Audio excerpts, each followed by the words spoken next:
Bismillahirrahmanirrahim. Assalamualaikum warahmatullahi wabarakatuh. Alhamdulillahirabbil alamin wa bihi nasta'in ala umuri dunya waddin. Wassalatu wassalamu ala asrafil anbiya'i wal mursalin sayyidina Muhammadin wa ala alihi wa sahbihi ajmain, amma ba'du. Alhamdulillah, pada kesempatan kali ini saya akan membahas terkait hukum menyewa tanah wakaf untuk kepentingan pribadi berdagang. Yang pertama yaitu dalam hukum Islam, Said Sabiq menyatakan bahwa apabila wakaf telah terjadi maka tidak boleh dijual, dihibahkan, dan sesuatu yang menghilang kewakafannya bila orang yang berwakaf mati, maka wakaf tidak diwariskan. Sebab inilah yang dihendaki oleh wakaf, karena ucapan Rasulullah SAW seperti yang disebutkan dalam hadis Ibnu Umar bahwa tidak dijual, tidak dihibah, dan tidak diwariskan. Lebih jelasnya dijelaskan dalam hadis sebagai berikut, yang artinya dari Ibnu Umar, ia berkata, Umar mengatakan kepada Nabi Muhammad SAW, saya mempunyai 100 dirham di Khaybar. Saya belum pernah mendapat harta saya kagumi seperti itu. Nabi Muhammad SAW mengatakan kepada Umar, tahanlah, jangan jual, jangan hibahkan, atau jangan wariskan. Asal pokoknya dan jadikan buahnya sedekah untuk fisabilillah. Hadis riwayat Bukhari dan Muslim. Dalam hadis di atas dijelaskan bahwa benda asal atau pokoknya tidak boleh dijual, tidak boleh diberikan atau dihibahkan, dan tidak boleh diwariskan.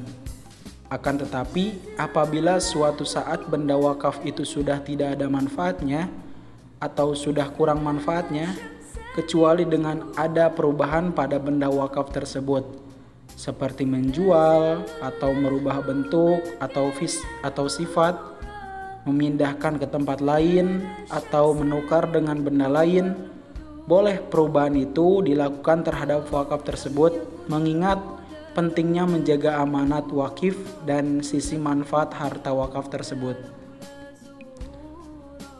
Pemanfaatan tanah wakaf untuk kepentingan pribadi menurut Undang-Undang Nomor 41 Tahun 2004, yaitu tujuan negara kesatuan Republik Indonesia sebagaimana diamanatkan dalam pembukaan Undang-Undang Dasar 1945 antara lain adalah memajukan kesejahteraan umum.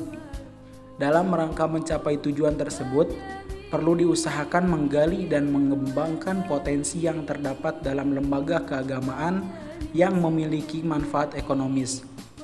Salah satu langkah strategis untuk meningkatkan kesejahteraan umum dipandang perlu meningkatkan peran wakaf sebagai lembaga keagamaan yang tidak hanya bertujuan menyediakan berbagai sarana ibadah dan sosial, melainkan juga memiliki kekuatan ekonomi yang berpotensi antara lain untuk memajukan kesejahteraan umum, sehingga perlu dikembangkan pemanfaatannya sesuai dengan prinsip syariah.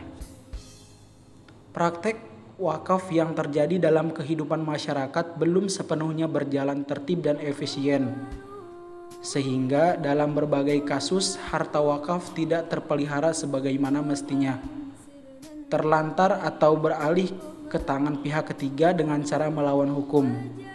Keadaan demikian disebabkan tidak hanya karena kelalaian atau ketidakmampuan nazir dalam mengelola dan mengembangkan benda wakaf, melainkan juga sikap masyarakat yang kurang peduli atau belum memahami status benda wakaf yang seharusnya dilindungi demi untuk kesejahteraan umum sesuai dengan tujuan, fungsi, dan peruntukan wakaf.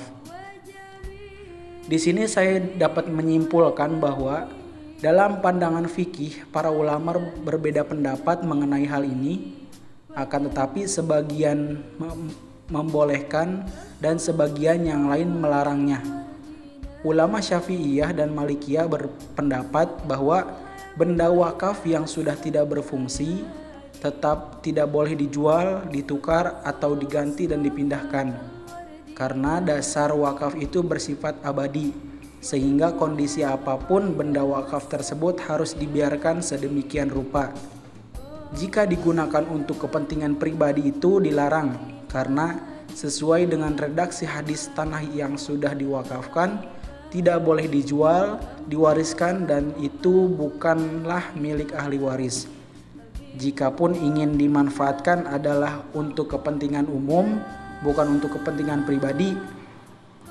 Sedangkan menurut hukum positif atau Undang-Undang Nomor 41 Tahun 2004, Pasal 44 Ayat 1 dan 2, pengurus atau pengelola harta wakaf tidak diperbolehkan melakukan perubahan peruntukan harta benda wakaf tanpa izin tertulis dari Badan Wakaf Indonesia.